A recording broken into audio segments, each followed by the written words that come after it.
Je vous recommande la boutique La Londoloise chez Judith Londolé.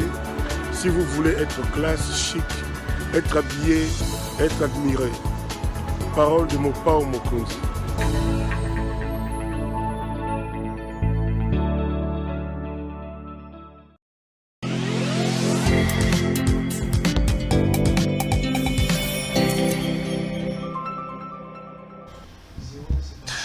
Madame, Messieurs, bonjour et bienvenue à ce numéro spécial de l'émission Contre nous, soit dit, vous savez, c'est un magazine d'analyse d'actualité politique, sociale, économique et même juridique qu'on a lancé ici à CPL. Un invité nous accompagne sur le plateau ou ailleurs et on tente de débriefer l'actualité avec la personne. Ce sont des propos qui font polémique, qui ont choqué et qui appellent pour beaucoup à des excuses. Je parle bien des propos tenus par le vice-président de la République du Kenya qui estime, je parle de la Tanzanie plutôt, qui estime que les Congolais ne savent même pas produire du lait, ils sont là seulement pour danser et pour s'habiller. Beaucoup de Congolais estiment que la République démocratique du Congo doit hausser la voix pour condamner et exiger des excuses de la part de ces pays frères. Parmi ces Congolais-là, notre invité spécial des séjours, que nous allons d'ailleurs tenter de joindre, depuis la ville de Lubumbashi, capitale de la province du Haut-Katanga. L'invité de ce soir, c'est le bâtonnier Jean-Claude Muyambo. Monsieur Muyambo, bonjour. Bonjour, Perron. Merci à vous d'avoir accepté notre invitation. Ça se passe bien à Lubumbashi, vous allez bien? Non, tout se passe bien. Tout va bien. Ok. Parce que bon, aux coordonnateurs, il y a Union Sacrée Kuna, ceux qui peuvent autoproclamer, ceux qui a solo Togolobelango. Mais bâtonnier, j'appelle parce que bon, vous avez quand même suivi les propos du vice-président de la Tanzanie, je crois, M. Ruto, qui a tenu des propos ayant choqué beaucoup de Congolais. Il dit notamment que les Congolais ne savent rien faire, ce sont des grands danseurs. Comment vous qualifiez ces propos? Est-ce que ça vous choque ou vous dites qu'il a raison d'une certaine manière? Non, Perro, dans Lingala, Lobana Lingala. Ok. Parce que le vice-président a parlé en Swahili et au niveau de Kinshasa, va comprendre et le connaît Aloba. Le vice-président s'est permis de dire ceci. Nous sommes à 99 millions d'habitants et tous attendent Ngombe mon côté. Ce que nous on sait, les Akaka danse, il y a Kanda Bongo. Et puis il dit ceci. Toza va paresseux, toyebi ça et l'autre mon côté. A ici. Ndeko na biso ya Kenya bi tokobando memela bango miliki basomba miliki na biso. Eza insulte moko qu'on ne peut pas comprendre ya mutuna niveau na yewana. Bon, moi je n'ai pas compris, il n'y a pas eu beaucoup de réactions. Je suis content que yo benga puisque peut-être tu as compris. Omoni, mais il nous a insultés. Et nous devons être unis. Namonana numboka mokote qu'un étranger a finga bango bafandi kimia. Toki Congolais meko finga ba Sud-Africain ba ko telema ba kolobela ye. Soki o meko finga ba Américain tant mususu ata visa ba ko pesa ka yote. Soki o meko finga batu mususu, ils ne vont pas accepter. Et il est allé très loin. Il nous a mélangé na Bisso, na Congo-Brazza, na Centrafrique. C'est comme si on était des bourriques et c'est comme ça. Mais ce qui est vrai, Pero, nous on ne peut pas envier les Kenyans. Nous avons un très bon pays. J'ai eu la chance de voyager un peu partout na Mboka na Bisso. Nous avons biloko que nous pouvons faire. Mais mais Yangwana la imina le bâtonnier. Est-ce que à Kosi, est-ce que c'est pas l'image que Bissomoko Tozo dégagé na étranger? Est-ce que à Kosi? Là on soit des exemples. Ce qui n'a vu na province yanini ya Katanga. Toza na bangombe belé, na ba ferme belé, hein? Et nous avons même des parcs animaliers. Au Moni, ce qui n'a comme n'a na province ya Congo central toza na bangombe ebele hein aoloba ndenge nini peut-être bon là oui il peut avoir raison c'est-à-dire bayebisa biso pe toza na maele totia bangombe baplace mosusu place ezata bon nazwi nini exemple ya Nord Kivu kuna na Masisi oyebisanga te toza na bangombe te bangombe eza ebele et il faut même les fromages bazosala biloko nyonso mais il ne peut pas se moquer de nous comme ça. Moi j'ai déjà eu à aller na Kenya plus de 2 ou 3, 4 fois mais na ville na bango c'est plein d'escrocs oki otamboli boete ata oza journaliste bakoyiba yo bakokata yo na poche nyonso bazoyiba yo comme ça baleki biso na organisation batonnier Tony Kitisa batonnier est-ce que organisation sérieux ya bakonzi otoa baza na Kenya est-ce que toza na bango na Congo nini wana sérieux na etamboleli ya mboka organisation oyo eza na Kenya est-ce que na Congo toza nango non na Kenya na koyebisao Kenya ils ont des problèmes très sérieux il y a des quartiers très pauvres na mona nanu te et puis na ezala na kin ezala epai nini na République démocratique du Congo mais il ne peut pas se jouer de nous comme ça et puis otikaki te na silisa kasi soko oke na Kenya na Nairobi oyebi bayembaka banzembo bamiziki na biso na lingala bayebi koyemba koleka te na bakinoa to balushwa to bato nyonso na Congo bazoyemba yango na lingala comme ça ils demandent mais est-ce qu'ils comprennent ce qu'ils chantent bazoyemba yango très bien mais eza culture na biso mais un vice-président ne peut pas se permettre puisqu'il y a la campagne avant de dénigrer biso et puis bino bofandi wana bozotala vous trouvez ça normal non ce n'est pas ça ce n'est pas comme ça Batoni Muyambo chacun de nous a l'obligation chacun de nous a l'obligation de défendre pays naïe omoni et puis Kenya ne vit que ya ba ressources na biso hein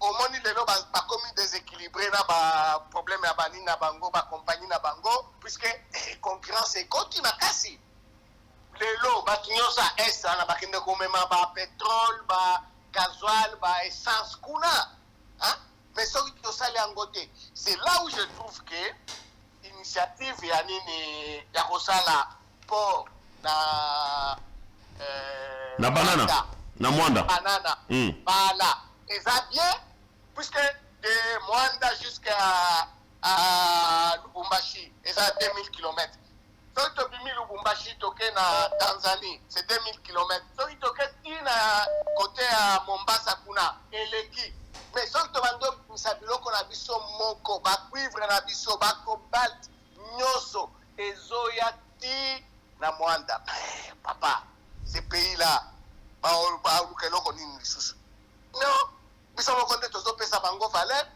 tozomipesa valeur biso moko te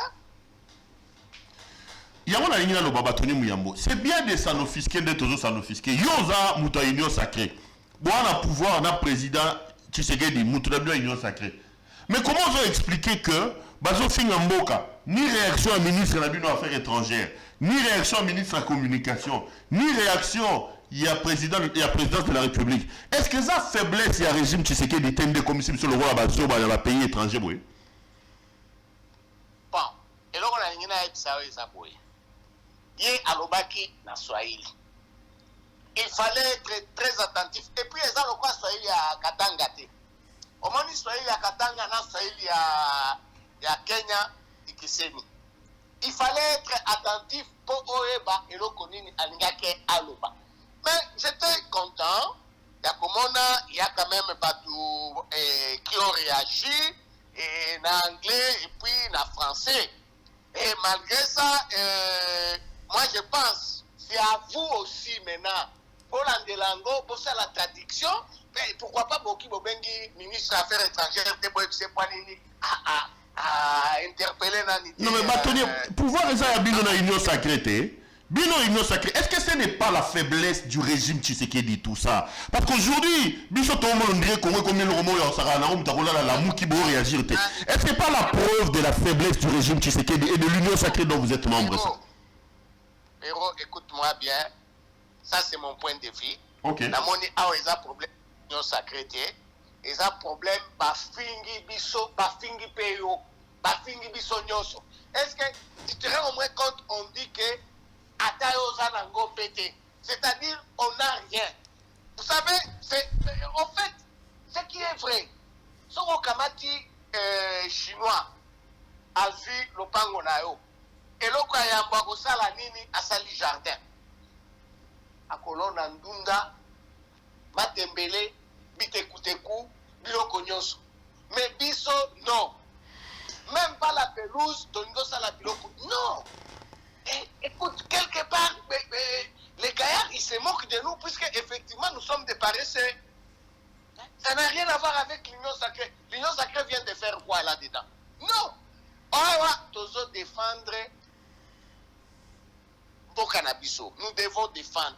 Oui, j'ai toujours été contre les gens qui disent Bokanabino Ana. Avant, au Benganga émission, il y a quelqu'un qui vit à Paris, dit oh, votre pays là. Mais ce n'est pas puisque tu vis maintenant à Paris que ça devient notre pays. Non, toi tu fais quoi là-bas? Est-ce que yo, par contre, tu m'as commis français, jamais de la vie? C'est-à-dire, effort et ça, biso nyoso. Biso, toza la mboka moko kitoko où nous devons arranger ça. Point bas, c'est ça. Afingi Biso, alobi nenga lobi toza silencieux. Batoni Muyambo, qu'est-ce que nous devons faire? Et le roi Liboso, au niveau de l'autorité, et le roi Mibale, Biso va congolais pour tenter de laver cet affront ici. Voilà. Parce que là, on va trouver un boycotté par produit kenyan. Non, mais et puis, vous savez, il était très arrogant. Abi, Bango, Barbando, Teklatso Milik. C'est comme si nous, on ne produit rien. Mais je t'ai donné un exemple banal. Tozana Miliki. Sont aux US de Kuna. Bazo produire fromage, Miliki, Logonyos. Sobi dans une province nini Yakatanga. Nous avons tout. N'habité Sonatanga banini, Kombo ya place au Batouazana na Ngombe et agneau, biloko nyos, c'est beaucoup. Nous avons les poissons, nous avons tout. Mais après ça, l'exemple est il n'y a pas Congo. Au Moni. Mais il ne peut pas nous gérer comme ça. Mais ce qui est vrai, moi personnellement, je n'ai pas besoin de na Kenya, pour chercher quoi? Pour faire quoi? Non? Au Moni. Mais, Sokotali, les lots, économie na bango et banjo kita les autres kita pas nini parce que ça la bango confiance les sous-souté puisque masse c'est continue na nini na bango na milieu na bango ça ce n'est pas notre problème mais ils cherchent toujours à profiter de nous mais ce qui est vrai ce qui les lobbies sur la congolais to boycotter comme mataba avion na bango mais ils vont faire quoi ils vont faire quoi ils sont de tout au pesa bango moi, Mike, hein? Alors nous devons être conscients. Voilà, c'est ça le problème. Pour répondre, Ngaté, Natuni évolué à Liboso, qu'est-ce que tu as aux autres de la autorité Nabiso? Est-ce qu'il faut renvoyer l'ambassadeur du Kenya? Est-ce qu'il faut convoquer l'ambassadeur? Est-ce que je vais répondre à ça. Ok. Ministre des Affaires étrangères, il doit protester. C'est un ambassadeur à Kenya. Avec sa gouvernement à Bango qu'on n'est pas d'accord, ça c'est tout à fait normal. Là, je suis tout à fait d'accord avec toi. Batoni Muyambo, tant on a tout mis au marambo ya gouvernement à Tshisekedi n'a pouvoir à Tshisekedi, Yolobi Tshisekedi n'a rien à voir. N'a tout mis à pas battre parce que il y a une semaine sur 2 semaines. Paul Kagame a tenu ma propos moro ya ndenge wana lobi que Congo ezalo wala ebembe babwakeli mutu libana ndaku na ye alamuki akuti ebembe bakomo lobake ye mutabomia wala ke babwakeli elo wa liboso alobi Mbaloyo, ADF, en connivence dans FDLR, ça a besoin de permission à RDCT pour ma côte en Akati. silence radio. Yango nanga na zolo ba siko elongwe ba Rwandais et komi na Kenya. Lobi ko na Tanzanie, lobi ko na Burundi. Est-ce que ça faiblesse ya ba autorité na bisoté? Problème ezate photo gérer à partir ya niveau wana. Pero na ngina ebiso eloko moko to bandotika ba sentiment. Na opeso ndakisa moko kaka. Et je vais me limiter par là. Parce que ce que bandotia ba sentiment la biloko tozo sala eza eloko moko bien te. Tolanda ce qui s'est passé dans Mozambique. Dans Mozambique, banani banguna bakotaki kuna. Et ils ont fait beaucoup de dégâts. Dans un premier temps, le Rwanda a demandé d'intervenir, qu'ils allaient mettre fin à ça. Puisque effectivement c'était un danger, non pas seulement pour Mozambique, mais les pays Soana, Tanzanie, comme appelle à Rwanda. Mais les Mozambicains, dans un premier temps, Baboyaki. En fait de compte, Bayon Dima. Mais les Rwandais ont envoyé moi et nini équipe mouké yaba militaire. Les lobatouana bazabi, basi ba panzani. Mais chez nous c'est le problème. Oh, si on fait ça, oh bakolo baboy, oh boy. Et puis ce qui est vrai, beaucoup de politiciens congolais, ils pensent qu'ils parlent des histoires de l'Est et pas comme ils célèbrent. Non, qu'on le veuille ou pas, on est toujours vasé à Rwanda, à Burundi, à Ouganda, place Yostro, Fandana, Olingo Lobanini, Totika Rwanda, Kota na Congo. Papa. Donc, au Fandana Bango, génération à génération, Tinasuka. Alors, ce que nous devons chercher, c'est quoi? C'est la paix. Lelo est commis au Epsinga et commis Kenya. Mais nous, on ne peut pas accepter. C'est là où je dis que c'est un problème qui nous concerne tous. Et un Congolais conscient, il est concerné. Ça n'a rien à voir avec le président de la République. Puisque, yo vice-président, Olingo sa la campagne na yo. Et quand Olingo sa la campagne na yo, au Banjo soit au Congo démocratique. Ils sont à 99 millions d'habitants. Ce sont des paresseux. Parce que comme ça, là, mon côté, Boyna Boy. Qu'est-ce que ça va avec le président? Non, nous-mêmes devons savoir aussi nous défendre. Nous-mêmes devons savoir protester. C'est comme ça. Hein? Nous devons savoir protester. C'est ce que moi je veux. C'est tout. Tout le monde a été bloqué d'une manière négative. Non, ce n'est pas ça.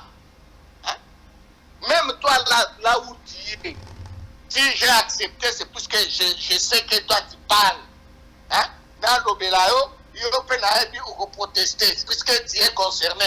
Ce n'est pas un problème. Il n'y a pas d'autorité. Non. Et c'est que toi, on n'est pas d'accord avec vous. Point barre.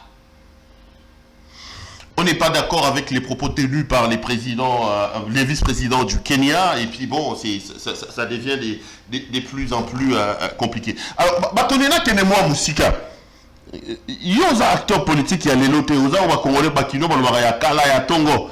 Comment vous jugez diplomatie Nabiso? Est-ce que vous pensez qu'on est en bonne voie en termes diplomatiques? Parce que nous, on est surtout au-delà de tout et qu'on renvoie Bisso dans la diplomatie. Est-ce que la diplomatie congolaise est bien menée ou bien tout ça, la moi, comment va faille ou il faut tout ici pas y pas pour respecter Bisso quand même? Tout ça n'a pas faille. Donc, il y a des diplomates qui ne sont pas payés. Si je te donne l'exemple, il y a Kenya, basi babotola biso nini bureau ya nani ya ambassade ya diplomate et ça n'a pas comme à l'époque de Mobutu achetait des maisons de Ndakunae et puis bureau nae. Tu vois un peu, ça ne fait pas sérieux. Voilà, je m'arrête seulement là-bas. Il y a de quoi qu'on puisse se moquer de nous. Hein? C'est tout. Mais si tu veux être sérieux, c'est-à-dire ce sont les ababulots que Bandaki Kalaou, le lot, on subit ça. Est-ce que toi tu peux comprendre que ambassadeur Nabiso na Kenya, Azalanda Koute, te pardon aza na bureau te mais bureau na ye ekomi na ndako na ye non comment bazala au sérieux donc faut-il la biso moko totika bilela lela bon et la faute na biso moko te mais nous devons comprendre et changer de mentalité parce que on ne peut pas continuer à copier lola ya kolela.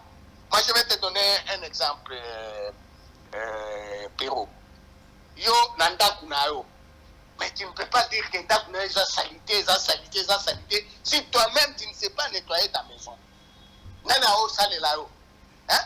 Et ça te mutabi ma libanda kwaya akota nanda kunayo a nettoyer yango. Non.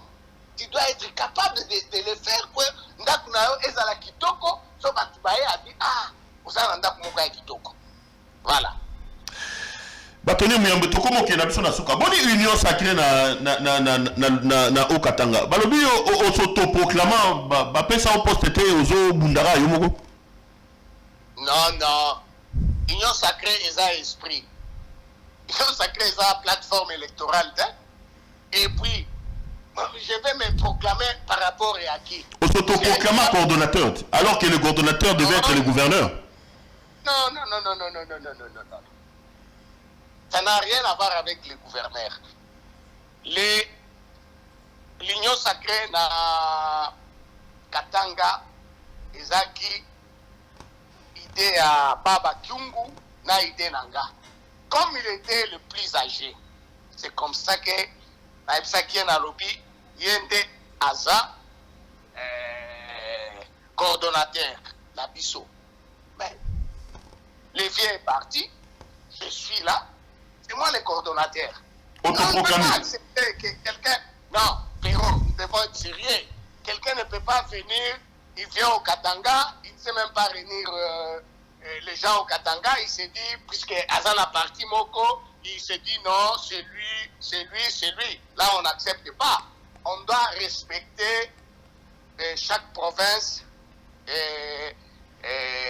va respecter par leader de la province Joana, au Bazana Union Sacrée, au Bazolanda, fusion à chef de l'État. Point barre, c'est ça. Yom toza Union Sacrée kuna na Okatanga. Makelele mwa mbutu ali, Katumbi alobi, Félix alobi. Est-ce que tu penses que Katumbi a encore sa place dans l'Union Sacrée? Parce qu'il y a un président Félix Tshisekedi de Nizobé la suite. On est à Makelele Nabino.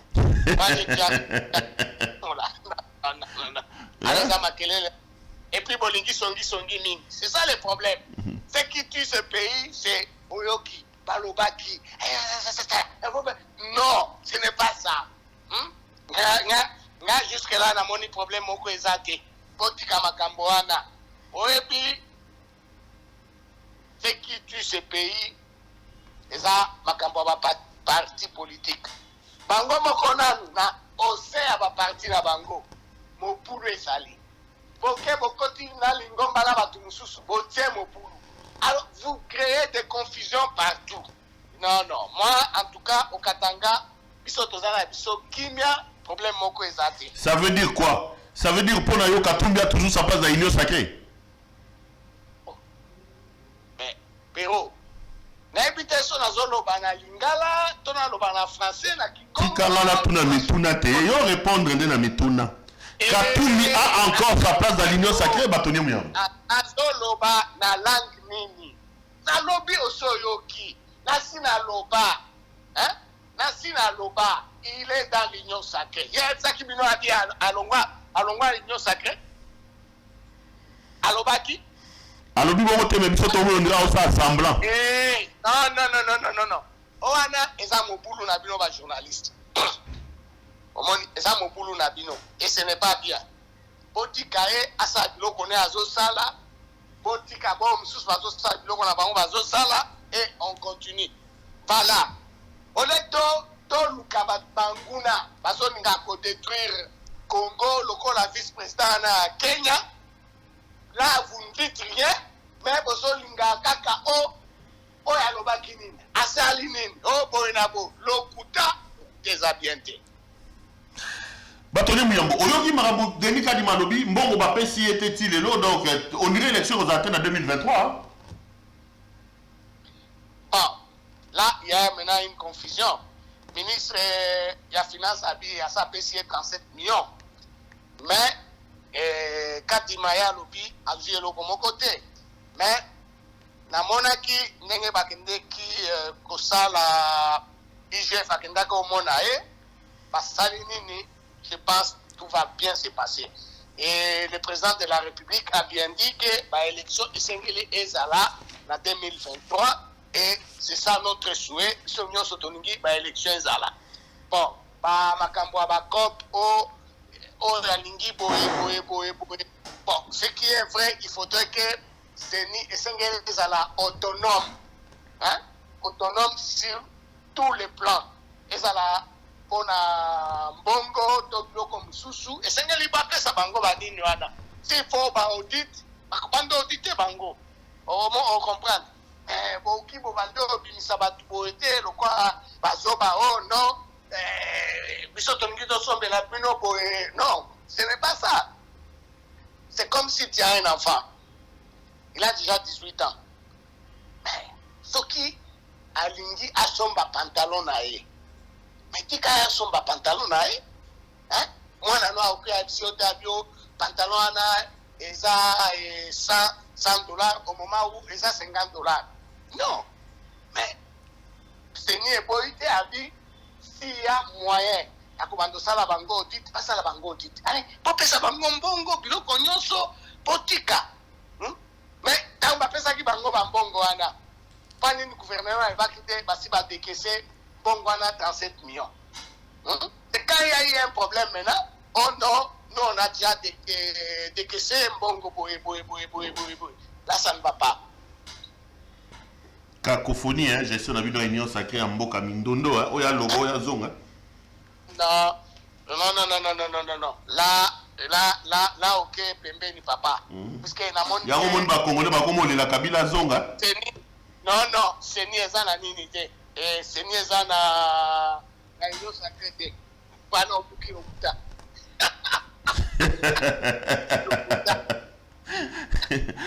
Bato ni uyamboto si sala mo ba question moi ya moi mbilinga. Bakangi François Beya, est-ce que tu crois que Anana ça na coup d'état, yo moni pena gembo que ça l'équipe na coup d'état? Obinini. Bakangi François Beya, est-ce que toi aussi yo poso banga coup d'état? Écoute, Ngaza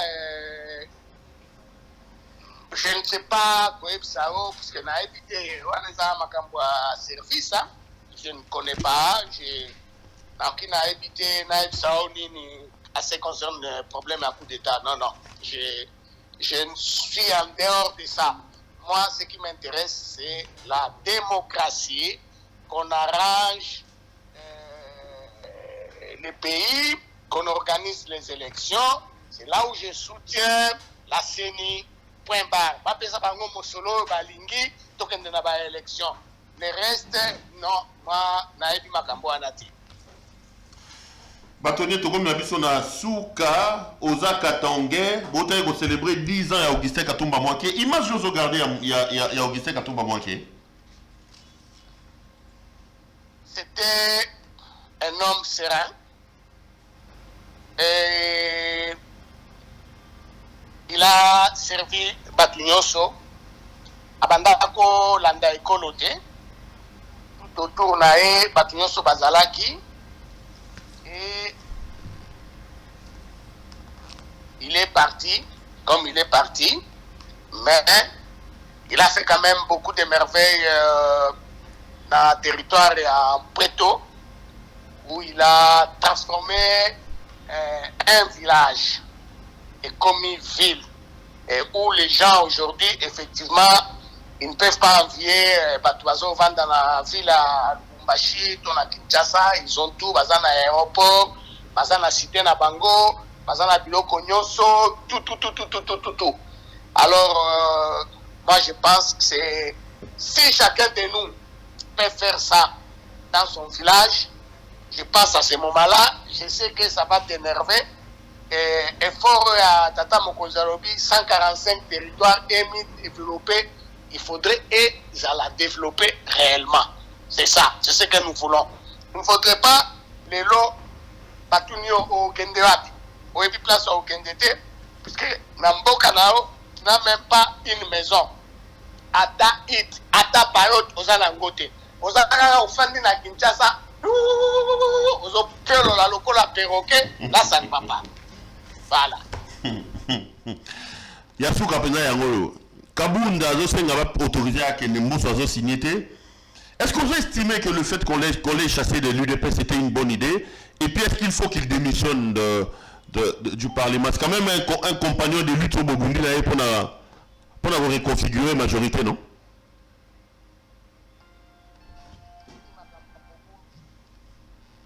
Yo namoni olingi makambo ya mobulu makambo ya parti politique mosusu ngala okota kuna ndenge nini ya commentaire politique batoni non makambo ya parti politique na okota kuna te mais ce que je vais te dire oyebi moi j'ai été arrêté et j'ai souffert mais quand quelqu'un souffre et réellement on atteste que Azana a un problème de santé. Il faut le laisser aller se faire soigner. Moi, je ne le vois pas à Kende, à Zongate, à Okende, Azala réfugié, ce qui a Sénégal, Grande-Bretagne. À Kende, Azala réfugié politique, je ne pense pas. Si quelqu'un demande, au Tiki est accueilli et à Zongi. Au moins, contrairement à l'époque Nabiso, même quand on vous demandait au bio, aucun de Nabassoin, on te donne la condition de Kende aux Zongate. Est-ce que tu sais ça? Ah bon? Et Zaki Momo? Ah oui. Ah, au Moni, tu t'étonnes? On te dit oui, tu peux y aller, mais ne reviens plus. Non? Alors c'est comme ça. Ouais, les révélations, tu es bien que les Arabes. Oui, ils ont demandé, Bamemanga a dit, Bokendenae a son gâté. Bokendenanga a son gâté. Non, mais si quelqu'un veut réellement aller se faire soigner et qu'il est malade, on doit être des humains. Tikayakin. Bon, il y a un soki alingi afanda kuna, pour tiki afandi. Mais soki alobi, pour 1 mois, 2 mois, à Kozonga. Moi, je pense que c'est son droit le plus légitime et c'est comme ça, nous devons être des humains. Puisque, comme lié les lots, et comme la lobby, et comme la moutounoussou sous lobby kuna. Batoni Mouyambo, un peu plus de 30 minutes au accordé. Sur la main sur le cœur. Merci Mingi. Hein? Remercie PO. Merci et bonne journée. Merci Mingi Batoni. Et puis ça va nous dérouler sur le Lubumbashi. Qui mène à moi, Mikolo, Bakata Katanga Batika, qui maison il a Lubumbashi. Hein? Oui, qui maison il a Lubumbashi, puisque il y a police, les armes Makassi, armée, et comme il peut Makassi.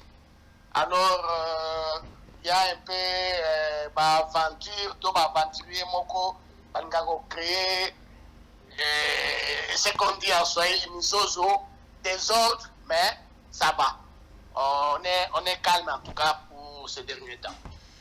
Batoni Mouyambo, merci et bonne fin de journée là-bas dans Lubumbashi. Merci. Merci. Madame, Monsieur, cette émission est terminée. Je rappelle que c'était une émission spéciale qu'on a bien voulu faire en ayant au téléphone les bâtonniers Jean-Claude Mouyambo depuis la ville de Lubumbashi dans le Haut-Katanga. On est revenu sur les propos tenus par le vice-président du Kenya et d'autres questions importantes d'actualité politique en République démocratique du Congo. Portez-vous bien et restez branchés sur nos programmes. Retrouvons-nous lors des prochains numéros de cette émission et que Dieu vous garde. À la prochaine.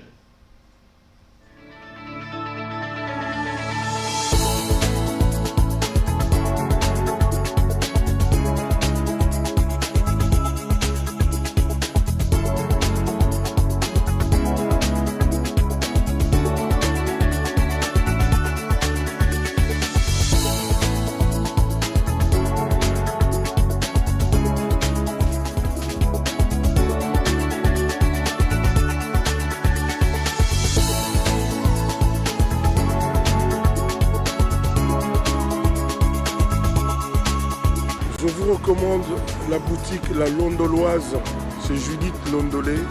Si vous voulez être classe, chic, être habillé, être admiré. Parole de Mopao Mokonzi.